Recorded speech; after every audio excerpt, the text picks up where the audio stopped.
প্রিয় ভিউয়ার্স, আজকে সকালে উঠে দেখি আম্মু আমাদের জন্য এখানে দেখতে পাচ্ছেন বার্গারের যে পেটি আছে সেগুলো ভাজছে এবং সাথে এখানে দেখতে পাচ্ছেন কফির জন্য আম্মু দুধটা রেডি করছে।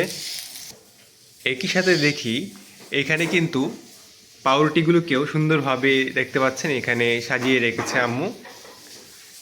আর এইখানে আছে ডিম, যেটাকে আম্মু এখন গ্রেট করবে। তো আম্মু মেনলি বার্গার এবং স্যান্ডউইচ বানানোর জন্য প্রস্তুতি নিচ্ছে। তো চলুন দেখি আম্মু কীভাবে এই কাজটি করে। আর এইখানে দেখতে পাচ্ছেন এখানে কিন্তু আম্মু স্যান্ডউইচ বা বার্গারের যে সসটা আছে সেটা বানানোর জন্য এখানে সেদ্ধ ডিম এবং কাঁচা ডিম নিয়েছে এবং সেখানে দিয়ে দিল সয়া সস। একই সাথে দেখতে পাচ্ছেন এখানে আছে গুঁড়ার দুধ, তারপর চিনি, এই যে গুঁড়ার দুধটা দিয়ে দিচ্ছে এখানে 2 চামচ পরিমাণ। আর এখানে চিনিটা দিয়ে দিল 1 চামচ পরিমাণ, 2 চামচ পরিমাণ। আর এইখানে দেখতে পাচ্ছেন এখানে আছে হালকা একটু গোলমরিচ, এই গোলমরিচটা অল্প পরিমাণে দিয়ে দিল আম্মু। আর সবশেষে এখানে আছে টমেটো সসটা, এই যে দেখুন এখানে টমেটো সসটাকে আম্মু দিয়ে দিচ্ছে। তো এইভাবে দিয়ে তারপর ব্লেন্ডারে সুন্দরভাবে ব্লেন্ড করে নিলেই কিন্তু আমাদের যে মেয়োনিজ বা বার্গারের সসটি আছে সেগুলো রেডি হয়ে যাবে। আর এইখানে দেখতে পাচ্ছেন এখানে কিন্তু আমার ছোটো ভাইয়ের জন্য আম্মু কফিটাকে এভাবে প্রথমে নাড়িয়ে নিচ্ছে। তো এটার পরে এটার মধ্যে আম্মু দুধটা দিয়ে দিবে, এর কারণে কফিটা বেশ ফোমি হয় এবং খেতেও কিন্তু টেস্টি হয়। তো ভিউয়ার দেখতে পাচ্ছেন এইখানে কিন্তু এই ফোমারটা দিয়ে কিছুক্ষণ নাড়ানোর পর এই যে যখন দুধটা আম্মু ঢাললো তখন কিন্তু এই কফিটার উপর কিছুটা ফোমি একটা ইফেক্ট সৃষ্টি হয়েছে এবং যার জন্য এই কফিটা কিন্তু সুন্দরভাবে দুধটার সাথে মিশে যায়। তো এটা কিন্তু খেতে ওইরকম টেস্টি লাগে। তো এইভাবে কিন্তু আপনারা অবশ্যই কফি বানিয়ে ট্রাই করবেন।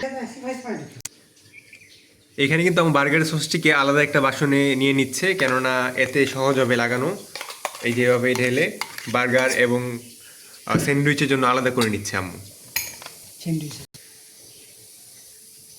এইখানে আম্মু আরেকটা ডিম কিন্তু গ্রেট করে নিয়েছে, এটার মধ্যে আম্মু ডিমও দিবে যেন আমরা খাওয়ার সময় পুষ্টি পাই।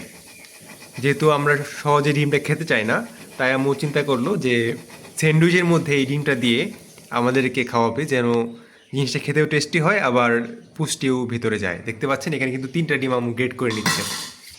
এই যে দেখুন সসের সাথে কিন্তু আম্মু এগুলোকে মিশিয়ে নিচ্ছে, এই যে দেখুন।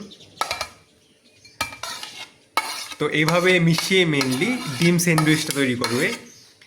তো যেহেতু এটা ডিম স্যান্ডউইচ তাই আর কি আম্মু এখানে ডিমগুলো দিচ্ছে এবং এটা কিন্তু খেতেও অনেকটাই পুষ্টিকর।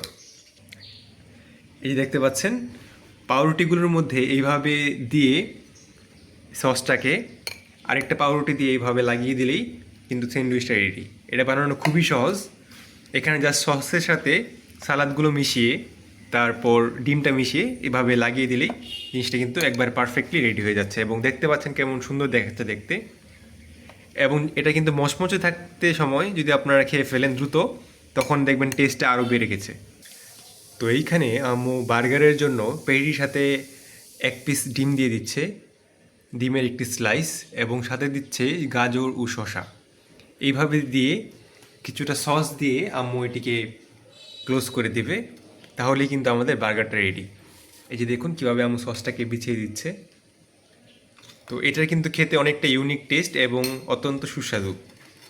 আপনারা কিন্তু চাইলে বাসায় মেহমান আসলে কিংবা চায়ের আড্ডায় অথবা সন্তানদের টিফিনে এ ধরনের ব্রেক বা নাস্তা দিতে পারেন এবং সকলেই কিন্তু খেয়ে অত্যন্ত প্রশংসা করবে। তো ভিউয়ার্স, আজকে কিন্তু আমাদের স্যান্ডউইচ এবং বার্গার রেডি হয়ে গেছে। এখন আমি এবং আমার ছোট ভাই দুজনেই মিলে এগুলো খাবো এবং সাথে আম্মু যোগদান করবে। তো ভিউয়ার্স, আপনারা কিন্তু চাইলে আইডিয়া নিয়ে এখান থেকে বাসায় আপনাদের সন্তানদেরকে এভাবে বানিয়ে দিতে পারেন এবং দেখবেন সকলে কিন্তু খেয়ে অত্যন্ত প্রশংসা করেছে এবং অত্যন্ত টেস্টি একটি খাবার এটি। তো আজকের মতো এই পর্যন্তই। ইনশাআল্লাহ আবারও দেখা হবে নতুন একটি ভ্লগে। তো সকলে ভালো থাকবেন। আল্লাহ হাফেজ।